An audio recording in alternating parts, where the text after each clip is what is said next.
Welcome back to the Tattooed Spirit. I'm Jeff Burr, going into the 5, the conflict and loss theme through all of the tarot about the sword suit, the air suit. This is what she looks like. And there's just something displeasing about the imagery of this card, and there's a good reason for that.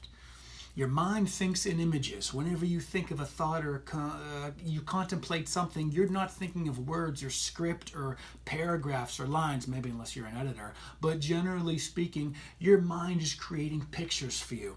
When this picture is brought up for you in a reading, you're going to see the 5. You're going to immediately think conflict and loss. Your immediate repulsion to this card is going to kick in, and then you're going to get a little bit deeper.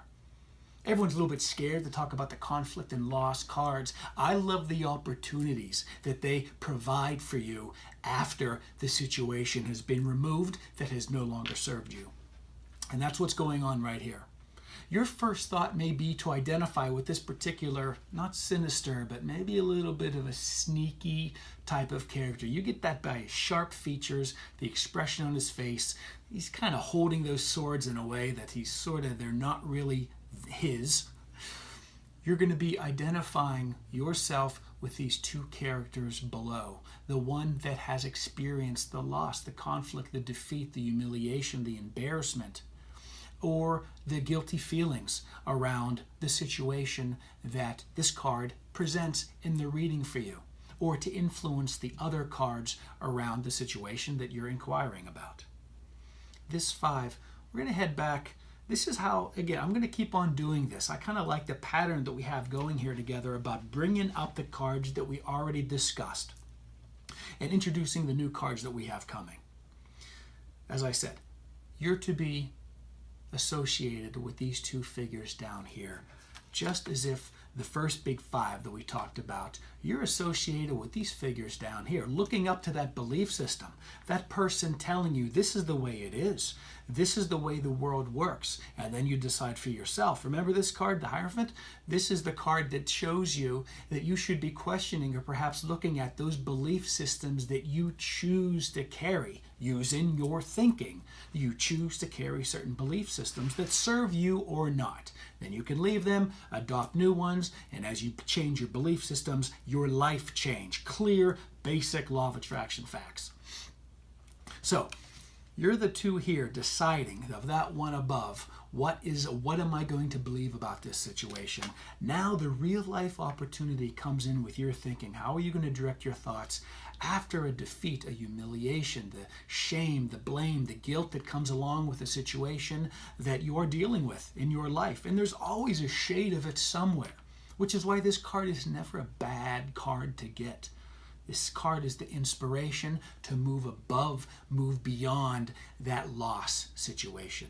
It's like that death, the death card. Remember that? You are liberated from a situation that has not served you. And if it did serve you, then there is another window opening in this wonderful field of this Wheel of Fortune area that's going to be even better for you. Always pushing you to expand you to higher, bigger, longer lasting, more positive experiences, or maybe some experiences that are going to offer some more learnings for you.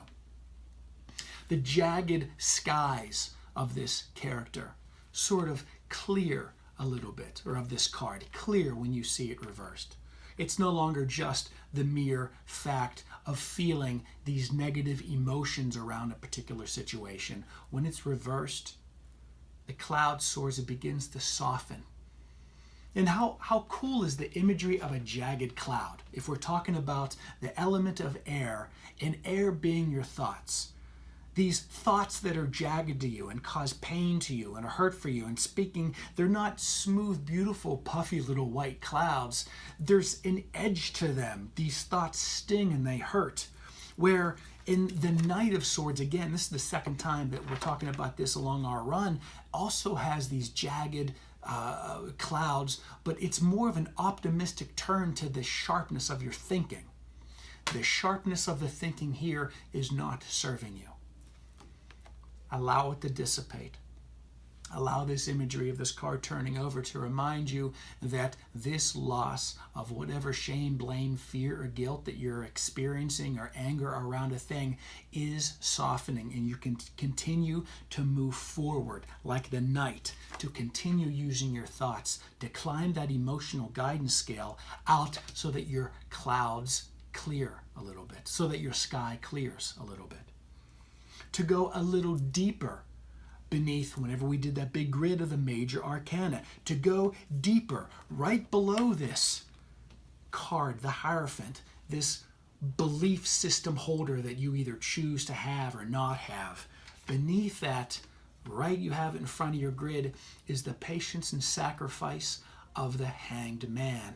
This is the influence. This is the deep interpersonal, the second line. It's the deep interpersonal influences and forces that support you through every stage of your life. All of these 5 are telling you something very important about what is going on with you as far as your negative thought patterns around any particular subject. Just have some patience. Wait it out. Know that there's something better on the way. Once that cloud begins to soften and then eventually those skies clear, choose to not be that main character. You even notice that his swords are backwards. They're not forward like the knight. So those ones that you could judge that have wronged you, once they have taken what was once yours as you may deem or judge, they're not going to serve them anyway. Those swords are backwards, or pointed backwards, not forwards to this character. How interesting is that? That which you felt was taken from you or lost is no longer serving anyone. That should give you comfort. I say that to give you comfort. The patience and sacrifice to go through those moments of those 5s, of all of these 5s, produces really moving about. This is the next directly below this sun. This is moving with joyful movement. So whenever you get the shit dealt to you, know that it's just pushing you. It's a life situation to give you strength, to give you more momentum forward to be able to live like this. All stacked up. These are all the influences. The world, the interpersonal, and then the spiritual journey really ultimately is to live like this every day. So the next time you see a 5, don't get freaked out or think immediately conflict and loss. Something's wrong, something's bad. What's these cards trying to tell me? Or what's my subconscious going to bubble up to me now? Know that this leads directly to this. And we're going to be talking about the 6 next. I love this card. I love all these cards. Some cards are my favorites.